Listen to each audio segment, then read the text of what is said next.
Hej, witam was na kanale Hajkar. Z tej strony Michał i zapraszam na test Seata Ateki.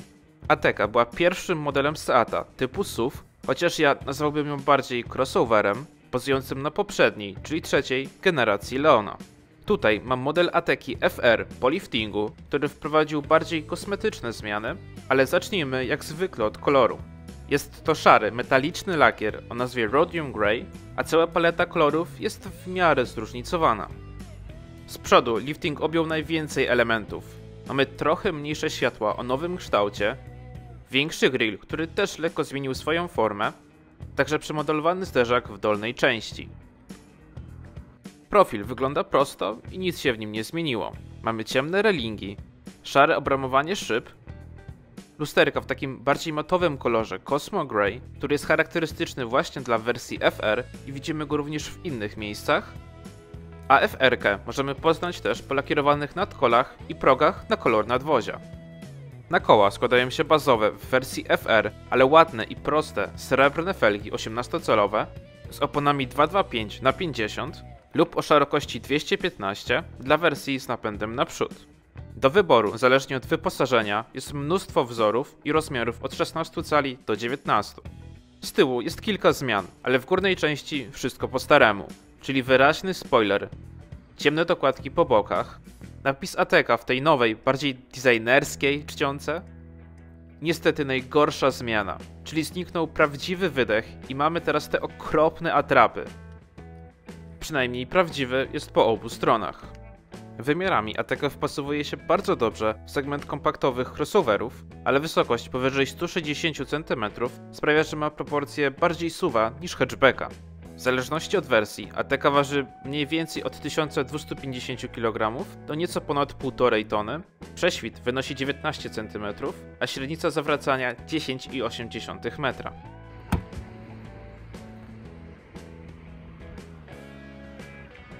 Takie wymiary przekładają się na bagażnik o pojemności 485 litrów z napędem 4Drive, a w ośce będzie to 510.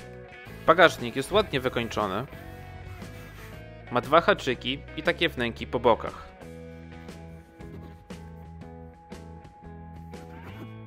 Próg wyładunkowy jest tutaj minimalny, a pod podłogą widzimy koło dojazdowe, subwoofer i kilka przegródek.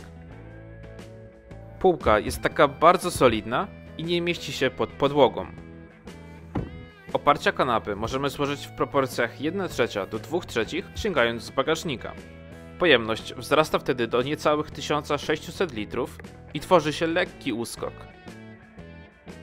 Na plus jednak, że pasy mają taki ogranicznik i nie będą przeszkadzały. Dodatkowo na środkowym miejscu kanapy mamy też otwór do przewożenia dłuższych przedmiotów. Elektryczna klapa jest opcją, nawet w wersji FR. Posłuchajmy dźwięku zamykania drzwi.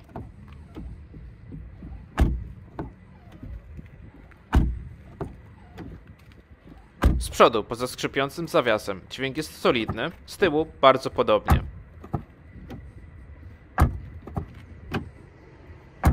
A same drzwi zakrywają również progi. Otwierają się one bardzo szeroko, dzięki czemu bez problemu możemy zająć miejsce z tyłu. Przy wzroście 1,72 m, siedząc sam ze sobą, mamy mnóstwo miejsca przed kolanami, pod fotelem upuszczonym maksymalnie można spokojnie zatańczyć, a nad głową widać tą wysokość nadwozia, bo jest ogrom przestrzeni. Kanapa też dobrze podpiera uda, dzięki czemu jest tutaj bardzo wygodnie. Tunel centralny jest bardzo wysoki, ale nie aż tak szeroki, więc na środku siedzi się całkiem dobrze. Kanapa jest przyzwoicie wyprofilowana, są wejścia Isofix, zagłówki regulują się w takim stopniu i są mięciutkie, a na środku otwierany miękki podłokietnik z uchwytami na kubki.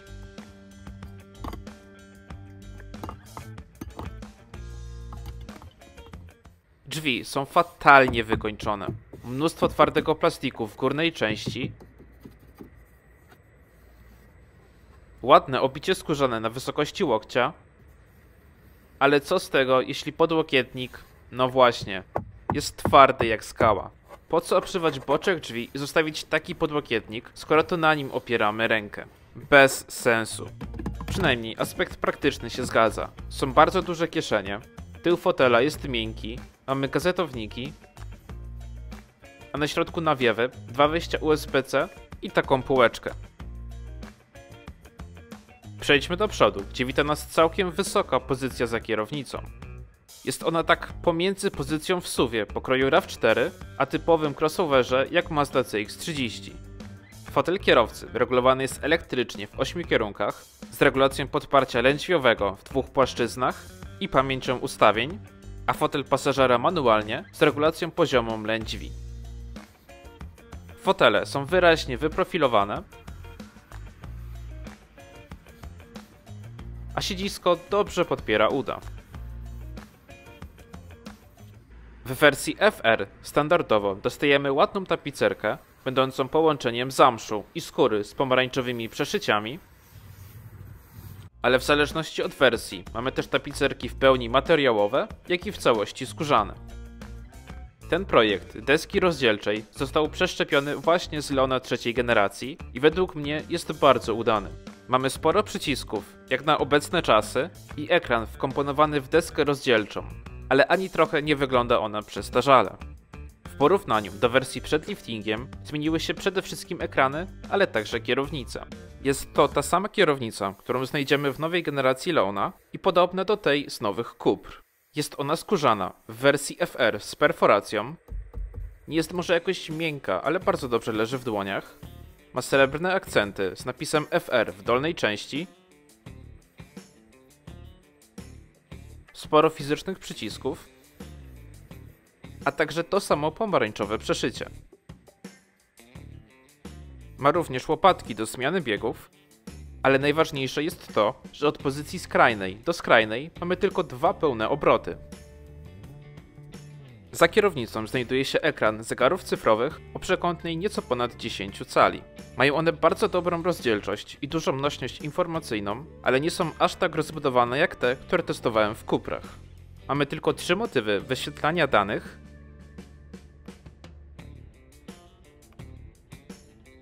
a na środku możemy wybrać np. mapę, widok tempomatu czy komputer pokładowy.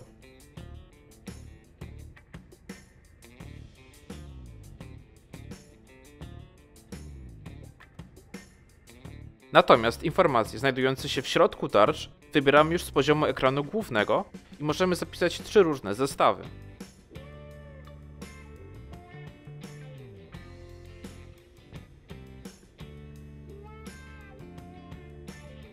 A będąc przy ekranie multimediów, to ma on nieco ponad 9 cali, równie wysoką rozdzielczość i kilka przycisków dotykowych po lewej stronie.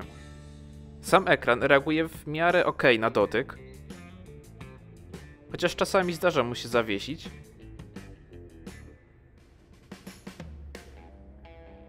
I obsługuje już ten nowy system Seata, który testowałem w Leonie czy Formentorze. Ma on ładne grafiki, możemy go w pewnym stopniu skonfigurować pod siebie,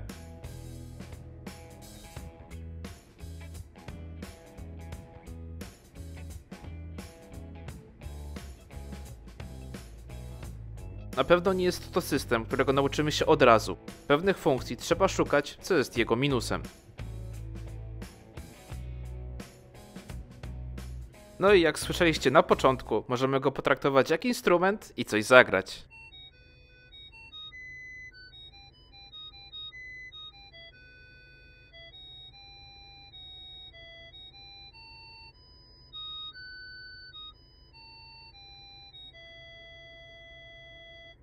System obsługuje oczywiście Apple CarPlay i Android Auto. CarPlay wyświetlany jest na pełnym ekranie i działa płynnie, a połączenie jest bezprzewodowe. Chociaż oddając ATK na ostatniej trasie pojawiły się jakieś dziwne zakłócenia. Jeśli chodzi o audio, to mam tutaj opcjonalny zestaw Beats z 9 głośnikami, który gra dobrze. Pewnie lepiej od podstawowego, ale raczej nie jest to obowiązkowa opcja do zaznaczenia w konfiguratorze. Kamera cofania ma dosyć przeciętną jakość, a do tego linie nie skręcają się wraz z ruchem kierownicy.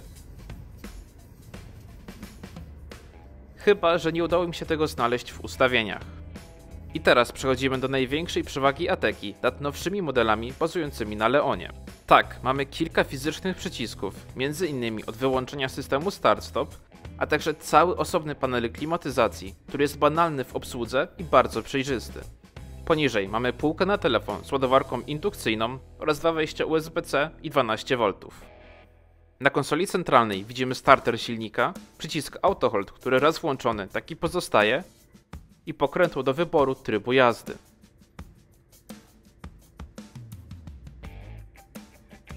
Podczas ich zmiany wyświetlają się one także na ekranie. Mamy Eco, Normal, Sport, Indywidualny, także specjalnie dla wersji 4x4, Offroad i Snow. W trybie Offroad możemy dostosować pod siebie kilka elementów,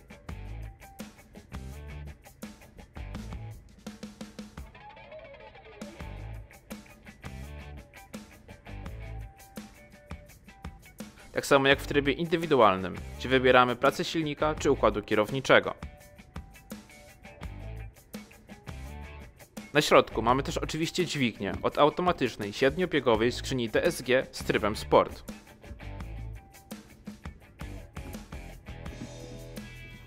Ateka jest dobrze wykończona.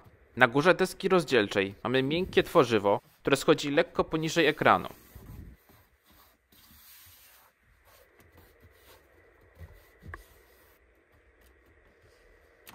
Sporo srebrnych wstawek wokół ekranu i nawiewów, a także na całej konsoli centralnej.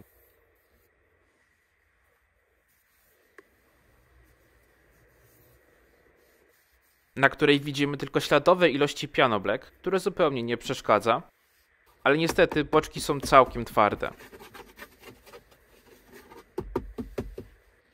A podłokietnik regulowany w dwóch płaszczyznach jest bardzo komfortowy.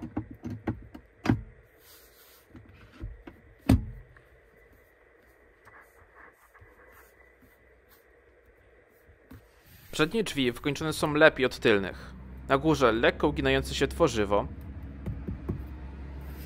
dekoracyjna listwa, skóra na boczku, ale po raz kolejny nie przechodzi ona na podłokietnik, który jest tylko z lekko uginającego się tworzywa.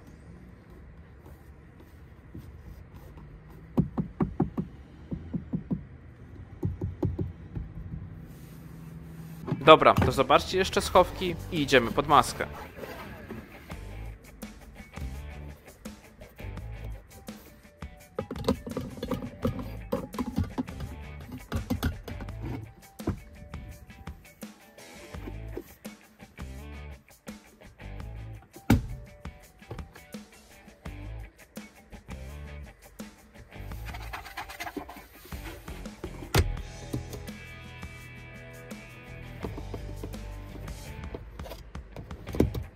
Gama silnikowa Seata Ateki jest całkiem rozbudowana. Gamę otwiera silnik 1.0 3-cylindrowy o mocy 110 koni mechanicznych, połączony ze skrzynią manualną 6-biegową.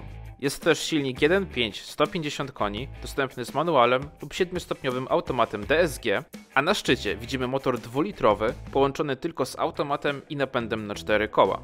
Do wyboru mamy też jeden silnik diesla 2.0 TDI o mocy 150 koni mechanicznych, występujący z manualem lub automatem, który może być też połączony z napędem na 4 koła. Ja pod maską mam najmocniejszy wariant benzynowy, który generuje 190 koni mechanicznych i moment obrotowy 320 Nm.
Silnik pracuje kulturalnie, a wydech brzmi bardzo standardowo i mamy soft limitera przy około 4000 obrotów na minutę.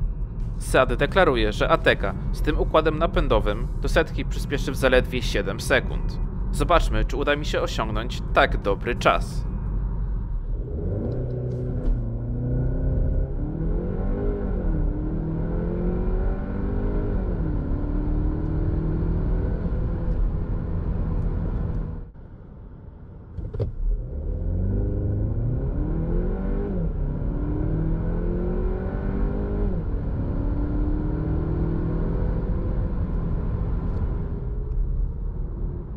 No, nawet uwzględniając przekłamanie licznika, to z Launch Control udało mi się zejść poniżej 7 sekund, co jak na moc poniżej 200 koni już całkiem spory samochód robi wrażenie.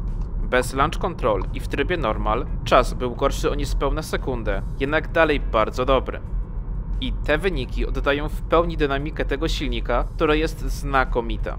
Te pierwsze wrażenia z przyspieszania, głównie przy niższych prędkościach, są bardzo podobne do silnika 310-konnego, którym miałem przyjemność jeździć w Leonie czy Formentorze.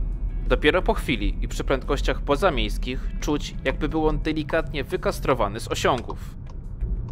Oczywiście nie znaczy to, że jest on wolny, bo to nie, tylko po prostu ta różnica między pierwszym odczuciem a dalszym przyspieszaniem jest wyraźna i tutaj widać największą stratę w stosunku do wersji 310-konnej. Ale tak naprawdę na co dzień przy normalnym ruchu nie odczujemy ogromnej różnicy i ten silnik ma więcej niż wystarczającą dynamikę. Tym bardziej jak połączymy go z napędem na 4 koła, który tutaj dołączony jest automatycznie przez sprzęgło wielopłytkowe Haldex. Dzięki niemu moment obrotowy 320 Nm może być przełożony na asfalt i przy maksymalnym starcie nie tracimy przyczepności nawet na mokrej drodze. Skrzynia biegów bardzo płynnie zmienia przełożenia, ale jej reakcje na gaz nie są najszybsze. Dopiero po przełączeniu jej w tryb sport możemy mówić o sprawnej reakcji.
Niestety, takie osiągi i napęd na 4 koła muszą swoje wypić. Jak widzicie, samochód testowałem w temperaturach lekko powyżej zera, co na pewno też swoje zrobiło. W mieście jeżdżąc bardzo oszczędnie, osiągałem wyniki od 6,5 do 7,5 litra na 100 km, ale przy normalnej jeździe były to wyniki bliższe 8 do 9 litrów, więc średnio powinno to być około 8,5 litra na 100 km. Przy 90 km na godzinę jest to 6,5 litra, przy 127,5, a przy 140 to już 9,5 litra na 100 km. Z całego testu i przejechania 275 km moje średnie spalanie wyniosło 9 litrów na 100 km.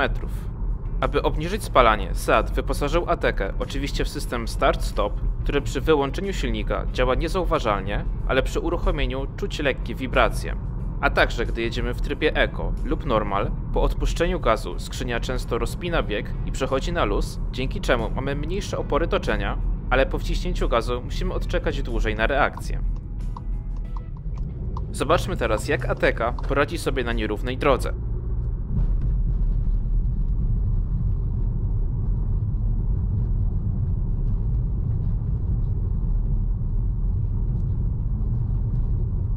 Zawieszenie resoruje dosyć jędrnie, nawet według mnie trochę za jędrnie, biorąc pod uwagę główne przeznaczenie Ateki, czyli jednak praktyczne auto rodzinne.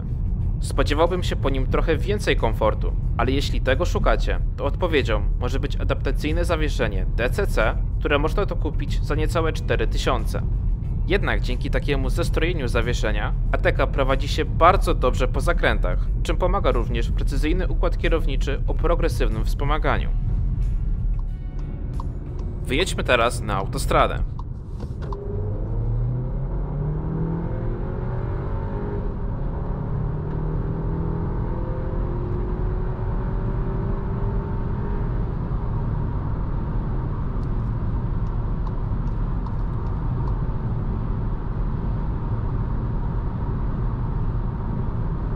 Tutaj Ateca radzi sobie poprawnie.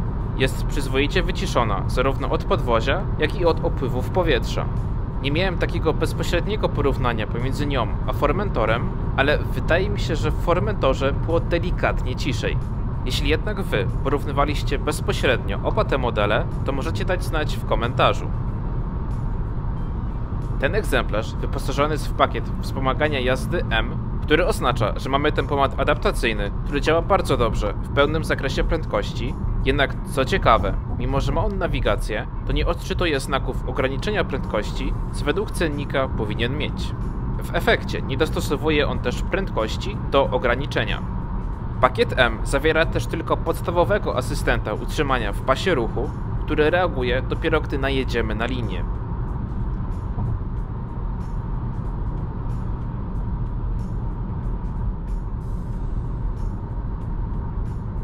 W związku z tym oczywiste było, że nie zda on mojego testu szykany. Pełny Travel Assist, który tak nieraz już wychwalałem, obecny jest tylko w pakiecie XL Lite. Przejdźmy teraz do ujęć nocnych. Po otwarciu auta włączają się reflektory, pod lusterkami Ateca wita się z nami po hiszpańsku, a z tyłu włączają się lampy. Bagażnik jest dobrze oświetlony lampką LEDową, tak jak cały środek, a z przodu są jeszcze podświetlone progi. Tak prezentuje się wnętrze po odpaleniu.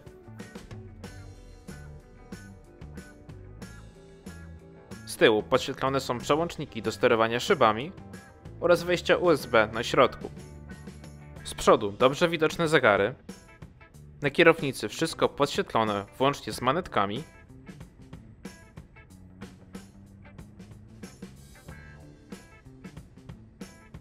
Tak jak nad lewym kolanem i na drzwiach.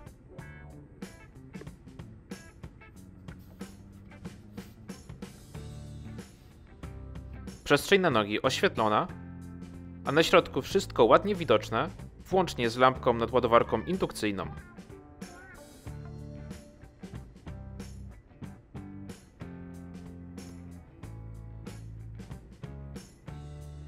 Kamera cofania w całkowitej ciemności radzi sobie przeciętnie, pod podłokietnikiem ciemno, a w schowku przed pasażerem lampka LEDowa. Na podsuficce wszystko widoczne i mamy dodatkowe takie dwie diody rzucające lekkie światło na konsolę centralną.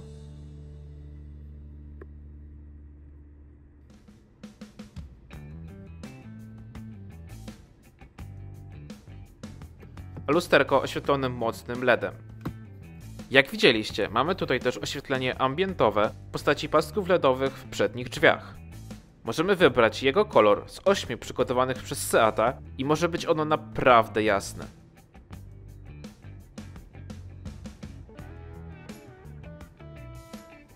Na zewnątrz, z przodu widzimy oświetlenie Full LED.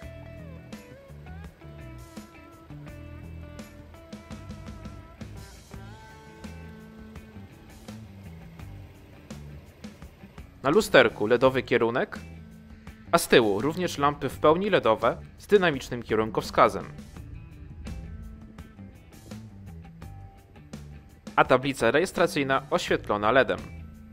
Tak świecą reflektory na postoju. Wiązka jest całkiem mocna, ale mogłaby być delikatnie szersza i wyższa. To samo tyczy się świateł drogowych. Na plus jednak funkcja doświetlania zakrętów.